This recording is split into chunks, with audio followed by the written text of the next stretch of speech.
ಆತ್ಮೀಯ H16 news ಅರ್ಥಾತ್ ಸೀತಾರಾಮ್ ನ್ಯೂಸದ ವೀಕ್ಷಕರೇ, ನಾನು ನಿಮ್ಮವ ಎಂ ಆಯುಧ ಮಲ್ಲಪ್ಪ ಜೊತೆ ಅವರು. ತಾವು ಈಗ ಸುದ್ದಿಗಳ ಲೋಕಕ್ಕೆ ಎಂಟ್ರಿ ಹೊಡಿತಾ ಇದ್ದೀರಿ. ಈ ಸುದ್ದಿಗಳನ್ನು ಪ್ರತಿಯೊಂದು ನೋಡೋ ಜೊತೆಗೆ ನಿಮ್ಮ ಅಭಿಪ್ರಾಯಗಳನ್ನು ಹಚ್ತಾ ಇರಿ. ಯಾಕಂದರೆ ಈ ಸುದ್ದಿಗಳು ನಿಮಗಾಗಿ, ನಿಮ್ಮ ಬದುಕಿಗಾಗಿ, ನಿಮ್ಮ ವೈಚಾರಿಕೆಗಾಗಿ, ನಿಮ್ಮ ತಿಳುವಳಿಕೆಗಾಗಿಯೂ ನಿಮಗೂ ಗೊತ್ತು. ಜೊತೆಗೆ ನಮಗೂ ನಿಮ್ಮೊಂದಿಗೆ ಇದೊಂದು ಮಾತಾಡುವಂಥ ಜೊತೆಗೆ ಸುದ್ದಿಗಳನ್ನು ಬಿಡುವಂಥ ಕೆಲಸ. ಈ ಕೆಲಸದಲ್ಲಿ ನಾವು ನಿಮ್ಮೊಂದಿಗಿದ್ದೀವಿ ಅಂತ ಹೇಳ್ತಾ ನೋಡ್ತಾ ಇರಿ ಸುದ್ದಿಗಳನ್ನು. ಜೋಕರ್ ಇದ್ರೆ ಸಂತೋಷ್ ಲಾಡನು ಜೋಕರ್. ಬರೀ ಪ್ರಧಾನಮಂತ್ರಿಗಳನ್ನ ಟೀಕೆ ಮಾಡೋದ್ರಿಂದ ದೊಡ್ಡ ನಾಯಕನಾಗ್ತಾನೆ ಅಂತ ತಿಳ್ಕೊಂಡಾರ ಅವರು. ಅದು ಅವ್ರ ಮೂರ್ಖತನದ. ಅವರು ಜವಾಬ್ದಾರಿಯಿಂದ ವರ್ತನೆ ಮಾಡಬೇಕು. ದೊಡ್ಡವ್ರ ಬಗ್ಗೆ ಹೆಂಗೆ ಮಾತಾಡ್ಬೇಕು ಅನ್ನುವಂಥ ಜವಾಬ್ದಾರಿಯಿಂದ ಏನು ಒಂದು ಲಿಮಿಟೇಷನ್ ಅದ ಪ್ರಧಾನಮಂತ್ರಿನ ಟೀಕೆ ಮಾಡಲಿಕ್ಕೆ. ಅಲ್ಲಲ್ಲ ಒಂದು ನಿಮಿಷ ನೋಡ್ರಿ, ಅಲ್ಲಲ್ಲ ಕೇಳ್ರಿ. ಇರಲಿಲ್ಲ ಪ್ರಜಾಪ್ರಭುತ್ವ ವ್ಯವಸ್ಥೆ ಒಳಗೆ ಎಲ್ಲರನ್ನೂ ಟೀಕೆ ಮಾಡೋಕ್ಕೆ ಅವಕಾಶ ಅದ. ಆದರೆ ಸಂಬಂಧ ಇಲ್ಲದಂಥ ವಿಷಯಗಳನ್ನು ಎತ್ತಿ ಪ್ರಧಾನಿಯನ್ನು ನೇರವಾಗಿ ಒಂದು ಅಗದಿ ಚೀಪಾಗಿ ಮಾತಾಡುವಂಥದ್ದು ಏನದಲ್ಲ, ಅದು ಶೋಭೆ ತರುವಂಥದ್ದಲ್ಲಿ ಯಾರಿಗೂ ಯಾವುದೇ ಒಬ್ಬ ರಾಷ್ಟ್ರೀಯ ನಾಯಕನಿಗೆ ಯಾವ ಭಾಷೆಯೊಳಗೆ ಮಾತಾಡ್ಬೇಕು ಅನ್ನೋದು ಅವ್ರಿಗೆ ಗಮನ ಇಟ್ಕೊಂಡು ಮಾತಾಡಬೇಕಾಗ್ತದೆ. ಒಬ್ಬ ರಾಜ್ಯದ ಮುಖ್ಯಮಂತ್ರಿ ಅವರು.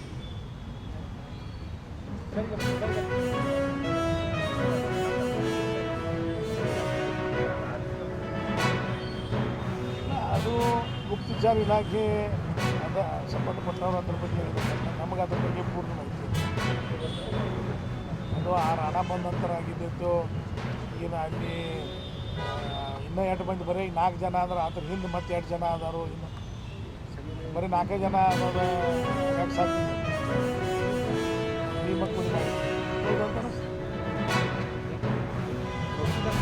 ಮುಖ್ಯಮಂತ್ರಿಗಳು, ಅದರಲ್ಲೂ ಕಾಂಗ್ರೆಸ್ ಪಕ್ಷ ಕೇವಲ ದುರಾಡಳಿತಕ್ಕೆ ಇಲ್ಲಿ ತನಕ ಹೆಸರಾಗಿತ್ತು.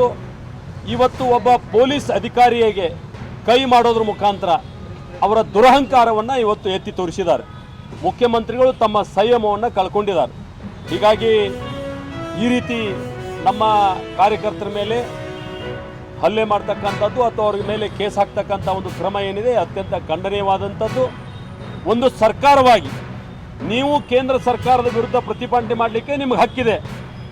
ಈ ಬೆಳಗಾವಿ ನಾಡಿನ ಮಹಿಳೆಯರು, ನೀವೇನು ಪಾಕಿಸ್ತಾನದ ಪರವಾಗಿ ಕೇವಲ ಮತ ಬ್ಯಾಂಕ್ ಆಧಾರದ ಮೇಲೆ ಒಂದು ಸಮಾಜವನ್ನು ತುಷ್ಟೀಕರಣ ಮಾಡುವಂಥ ರೀತಿಯಲ್ಲಿ ನೀವೇನು ಹೇಳಿಕೆಯನ್ನು ಕೊಡ್ತಾ ಇದ್ದೀರಿ, ಅದನ್ನು ಕೂಡ ಈ ರಾಜ್ಯದ ಮತದಾರರು ಪ್ರಶ್ನೆ ಮಾಡಲಿಕ್ಕೆ ಹಕ್ಕಿದೆ. ಅದನ್ನು ಬಂದ್ ಮಾಡ್ತಕ್ಕಂಥ ಶಕ್ತಿ ಕಾಂಗ್ರೆಸ್ಗೂ ಇಲ್ಲ, ನಿಮಗೂ ಇಲ್ಲ ಅಂತಕ್ಕಂಥದ್ದು ಇವತ್ತು ನಾವು ಹೇಳಬೇಕಾಗಿದೆ. ಹೀಗಾಗಿ ಇವತ್ತು ನಾನು ಪೊಲೀಸ್ ಇಲಾಖೆಗೂ ಕೂಡ ವಿನಂತಿ ಮಾಡ್ತೇನೆ. ಯಾವ ಮುಖ್ಯಮಂತ್ರಿ ನಿಮ್ಮ ಇಲಾಖೆಯ ಒಬ್ಬ ಅಧಿಕಾರಿ ಮೇಲೆ ಕೈ ಮಾಡ್ತಕ್ಕಂಥ ಒಂದು ದಾರ್ಷ್ಟ್ಯವನ್ನು ತೋರಿಸ್ತಕ್ಕಂಥ ಸಂದರ್ಭದಲ್ಲಿ ನೀವು ಕೇವಲ ಸರ್ಕಾರ ಹೇಳಿದ್ದನ್ನು ಕೇಳಿ ಅವ್ರ ಮೇಲೆ ವಿನಾಕಾರಣ ಕೇಸ್ ಹಾಕುವಂಥ ಒಂದು ದುಷ್ಕೃತ್ಯಕ್ಕೆ ಹಿಡಿಬಾರ್ದು. ನೀವು ಅವ್ರನ್ನ ತಕ್ಷಣ ಬಿಡುಗಡೆ ಮಾಡಬೇಕು. ಇದೇ ರೀತಿ ಮುಂದುವರೆದ್ರೆ ಬಹುಶಃ ನಾಳೆ ನಾವು ಒಂದು 10,000 ಮಹಿಳೆಯರನ್ನ ಕೂಡಿಸ್ಬೇಕಾಗ್ತದೆ. ಜನ ಬರ್ತಾರೆ, ಇದ್ರ ಪರವಾಗಿ ನಿಲ್ತಾರೆ, ಆ ಮಹಿಳೆಯರ ಪರವಾಗಿ ನಿಲ್ತಾರೆ ಅಂತಕ್ಕಂಥ ಒಂದು ಎಚ್ಚರಿಕೆಯನ್ನು ಕೂಡ ಇವತ್ತು ನಾವು ಹೇಳಬೇಕಾಗ್ತದೆ. ಈ ವಿಷಯವನ್ನು ತಮ್ಮ ಗಮನಕ್ಕೆ ತರಲಿಕ್ಕೆ, ಈ ಮೂಲಕ ತಮ್ಮ ಮೂಲಕ ರಾಜ್ಯದ ಜನರ ಗಮನಕ್ಕೆ ತರಲಿಕ್ಕೆ ನಾವು ಬಂದಿದ್ದೇವೆ. ಕರ್ನಾಟಕ ಪ್ರದೇಶ ಕಾಂಗ್ರೆಸ್ ಸಮಿತಿ ಬೆಳಗಾವಿಯಲ್ಲಿ ಒಂದು ಪ್ರತಿಭಟನಾ ಕಾರ್ಯಕ್ರಮವನ್ನು ಹಮ್ಮಿಕೊಂಡಿದೆ.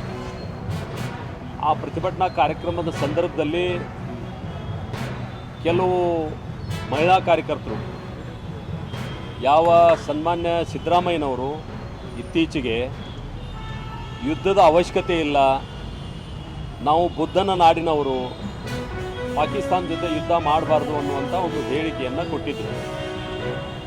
ಬಹುಶಃ ಇಡೀ ದೇಶದ ಜನ ಆ ಭಯೋತ್ಪಾದಕ ಕೃತ್ಯವನ್ನು ಖಂಡಿಸಿದೆ. ಅದರ ಹಿಂದಿರ್ತಕ್ಕಂಥ ಪಾಕಿಸ್ತಾನದ ಕೃತ್ಯವನ್ನು ಕೂಡ ಅನೇಕ ರಾಷ್ಟ್ರಗಳು ಖಂಡಿಸಿ ಭಾರತದ ಜೊತೆ ನಿಲ್ತಕ್ಕಂಥ ಕೆಲಸ ಇವತ್ತು ಮಾಡಿದಾವೆ, ನಮಗೆಲ್ಲ ಗೊತ್ತಿದೆ.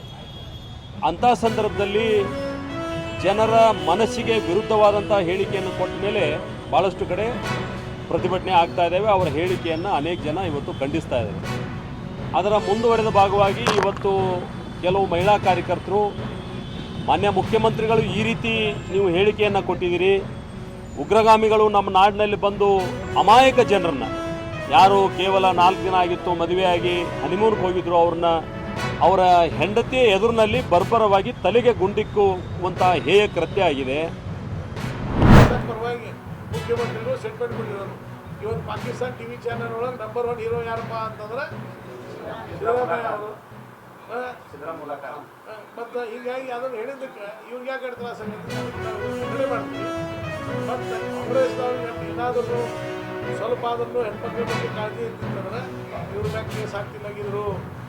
ಹೆಣ್ಮಕ್ಳ ಮ್ಯಾಗ ಇದು ಮಹಿಳೆಯರ ದ್ವೇಷ ಮಾಡುವಂಥ ಸರ್ಕಾರ, ಅದಕ್ಕೆ ಅವ್ರ ಮ್ಯಾಗ ಕೇಸ್ ಹಾಕಿದ್ದಾರೆ. ಏನು ಅಂಥದ್ದು ಏನು ಮಾಡಿದಾರೆ? ಕಲ್ಲು ಹೋಗುತ್ತಾರ, ಏನು ಬಂದೂಕು ತೋರಿಸಿದಾರೆ, ಚಾಕು ತೊಗೊಂಡೋಗಿದ್ದಾರೆ. ಪ್ರತಿಭಟನೆ ಹಕ್ಕದ, ಆ ಹಕ್ಕನ್ನು ಉಪಯೋಗ ಮಾಡುವಂಥದ್ದು ಮಾಡಿದ್ದಾರೆ. ಸಂವಿಧಾನ ವ್ಯಾಪ್ತಿಯೊಳಗೆ ಮತ್ತು ನೀವು ಸಂವಿಧಾನ ರಕ್ಷಣೆ ಮಾಡಿದ್ರೆ ಸಂವಿಧಾನ ರಕ್ಷಣೆ ಮಾಡ್ತೇವೆ ಅಂತ ಹೇಳಿ ಸ್ಟೇಜ್ ಮ್ಯಾಗ ಸಂವಿಧಾನ ಕೊಲ್ಲುವಂಥದ್ದು ಮಾಡಿದ್ದಾರೆ. ಇವತ್ತು ಸ್ಟೇಜ್ ಮ್ಯಾಗ ನಿಂತಾನೆ ಒಬ್ಬ ಪೊಲೀಸ್ ಅಧಿಕಾರಿನ ಹೊಡ್ಯಾಕೆ ಹೋಗೋದಂದ್ರೆ ಇದು ಸಂವಿಧಾನ ಹತ್ಯೆ ಅಲ್ಲ. ಒಬ್ಬ ರಾಜ್ಯದ ಮುಖ್ಯಮಂತ್ರಿ ಮಾಡೋಕ್ಕೆ ಸಾಧ್ಯ ಐತಿ. ಅದಕ್ಕೆ ಈ ಕಾಂಗ್ರೆಸ್ದವ್ರದ್ದು ಈ ಇವತ್ತಿನ ಕಾರ್ಯಕ್ರಮದಿಂದ ಪೂರ್ಣ ಬಣ್ಣ ಬಯಲಾಗಿದ್ದದ. ಹೀಗಾಗಿ ಕಾಂಗ್ರೆಸ್ದವರು ದೇಶದ ಬಗ್ಗೆ ಚಿಂತನೆ ಮಾಡಬೇಕು. ಆತ್ಮೀಯರೇ, ಎಲ್ಲ ಸುದ್ದಿಗಳನ್ನು ನೋಡಿದ್ರಲ್ಲ, ಏನು ಅನಿಸ್ತು ನಿಮಗೆ? ಇದರಲ್ಲೇ ನಿಮ್ಗೆ ಲೈಕ್ ಆಗಿರ್ಬೋದು, ಡಿಸ್ಲೈಕು ಆಗಿರ್ಬೋದು, ಕಾಮೆಂಟ್ ಬೇಡಪ್ಪ ಅಂತೂ ಅನಿಸಿರ್ಬೋದು, ಕಾಮೆಂಟ್ ಮಾಡಬೇಕಪ್ಪ ಅನಿಸ್ಬೋದು, ಶೇರ್ ಮಾಡಬಾರ್ದಪ್ಪ ಅನಿಸಿರ್ಬೋದು, ಅದು ಮಾಡಬೇಕು ಅನಿಸಿರ್ಬೋದು. ಏನಾದರೂ ಆಗಲಿ ಶೇರ್ ಮಾಡ್ತಾಯಿರಿ, ಈ ನ್ಯೂಸ್ಗಳನ್ನ ಹಂಚ್ತಾ ಇರಿ, ಜೊತೆಗೆ ಇದಕ್ಕೆ ಸಬ್ಸ್ಕ್ರೈಬ್ ಆಗ್ತಾಯಿರಿ ಅಂತ ಹೇಳ್ತಾ H16 ನ್ಯೂಸ್ ಅರ್ಥಾತ್ ಹೇ ಸೀತಾರಾಮ್, ಇದು ಸತ್ಯದ ಕೈಗೆ ನಡಿ. ವಂದನೆಗಳು.